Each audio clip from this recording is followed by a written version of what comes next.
Eh bien, bonjour à tous les amis, j'espère que vous allez bien. Alors, on se retrouve ce soir dans la serre là pour arroser puis faire un petit peu de travaux.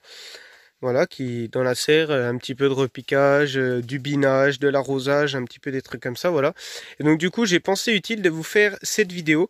Donc, c'est une vidéo qui va vous expliquer pourquoi il est important de faire plusieurs semis. Alors là, je vais vraiment vous parler spécialement des tomates, parce que c'est le cas au niveau des tomates, c'est le cas au niveau d'autres légumes pour moi, mais je vais vous parler spécialement des tomates. Alors comme vous savez, j'avais fait beaucoup de tomates, d'ailleurs comme vous pouvez voir, hein, voilà, tout ça comme tomates que j'avais fait, 167 pieds plus précisément, que j'avais tout repiqué, et j'avais refait un semis juste derrière. Voilà, quelques semaines après, j'avais refait un semis de tomates. Et alors, figurez-vous que j'ai bien fait. Pourquoi? Alors, il est important de faire son premier semis, donc énorme ou pas, ça dépend. Enfin, ça dépend si vous voulez en faire beaucoup ou pas, tout simplement. Et il est important d'en refaire un deuxième derrière en secours. Pourquoi? Tout simplement parce que là, on va se pencher sur cette cagette-là.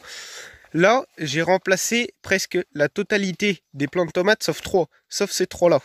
Qui d'ailleurs, je leur laisse une chance, mais il serait peut-être utile de les remplacer. Alors pourquoi? Bah tout simplement parce que c'est tous les autres plants de tomates, ils étaient vraiment tout secs, tout, je sais pas trop comment dire, ils étaient vraiment pas beaux, tout petits, les cotylédons jaunes, toutes les feuilles jaunes, voilà, ils étaient vraiment pas beaux. À peu près comme les trois qui restent là justement, sauf que les trois ils sont un peu plus beaux. Donc du coup en fait j'étais content d'avoir refait un deuxième semis parce que j'ai pu tous les remplacer. Et franchement c'est vraiment super de faire ça.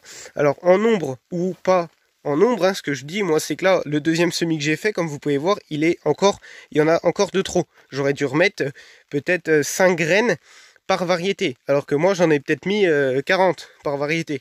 Voilà, donc ça c'est chose inutile, mais il faut, et moi je vous incite à faire un deuxième semis. Pareil pour les concombres.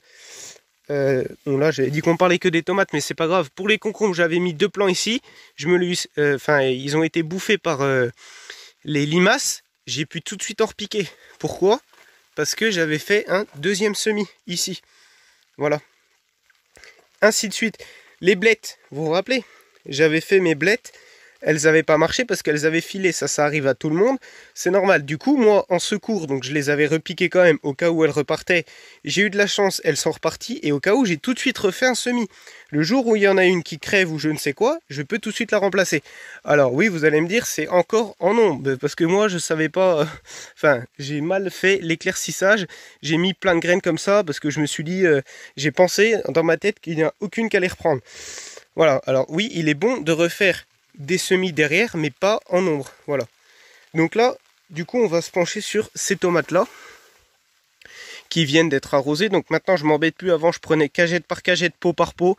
J'arrivais avec mon pulvérisateur, hop, j'enlevais les pots, machin, je pulvérisais. Je prenais 2h30 à tout arroser. Ça sert à rien. Je vais faire comme l'an dernier. Je prends ma paume, hop, avec l'arrosoir, j'arrose tout. C'est pas grave. Il faut un petit peu la tête, mais j'ai toujours fait comme ça.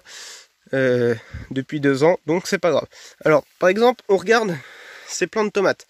Alors, on en voit des super beaux et on en voit des tout petits. Donc, on va prendre celui-là parce que je pense que c'est celui-là le plus petit. Alors oui, vous allez me dire, il a peut-être un petit peu de retard. Mais moi, ce que je fais, c'est que je vais le changer. Voilà. Pourquoi? Parce qu'on voit qu'il n'est pas tellement beau. Il est vraiment petit, donc du coup ce que je fais c'est que je le change avec d'autres qui sont encore beaucoup plus beaux. Voilà. Parce que alors là ce que j'ai fait c'est que quand j'ai repiqué ceux-là, j'ai vraiment tout repiqué, hein. Les plus beaux et les plus moches, hein. Donc on peut voir des beaux puis des moches, hein. J'ai tout repiqué. Donc du coup celui-là c'est que je vais l'éliminer et je vais remplacer par un autre qui est encore plus beau. Voilà. Donc voilà pourquoi il est utile de faire un deuxième semis derrière, au cas où, parce qu'on ne sait jamais ce qui peut arriver. Donc après voilà, moi faites attention, je dis bien qu'il faut faire des semis, mais normal, moi j'en ai fait de trop, surtout pour ce qui me reste, hein, voilà. Là de tout ce qui va être ici, il y en a beaucoup qui vont partir, voilà. Mais il est important de refaire un deuxième semis, voilà, pour au cas où on ait des pertes. Pareil ici, j'ai dû en repiquer parce que je m'en suis fait bouffer, donc hop, on enlève et on en repique tout de suite.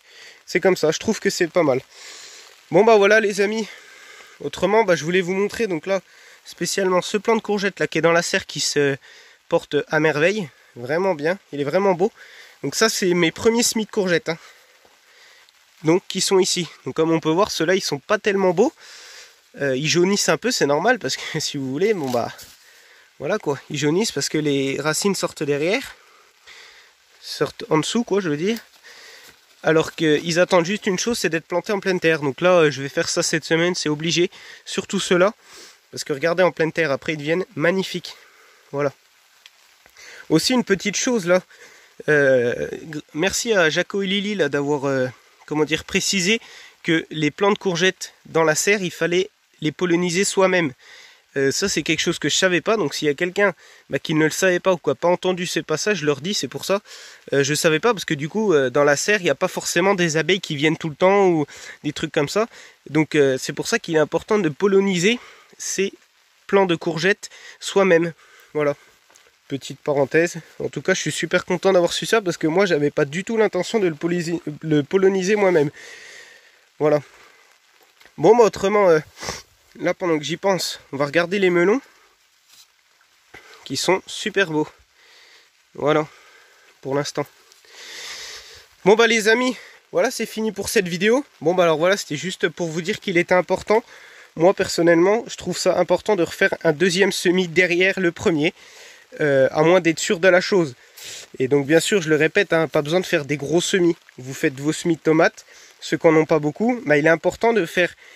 2-3 semaines après la levée, de refaire un semis au cas où, parce qu'on a toujours des choses, les limaces qui mangent, les autres qui font ci, les autres qui font ça, donc du coup voilà, moi je trouve que c'est important de faire son deuxième semis. Voilà les amis, et moi je vous dis à bientôt, bon courage, et puis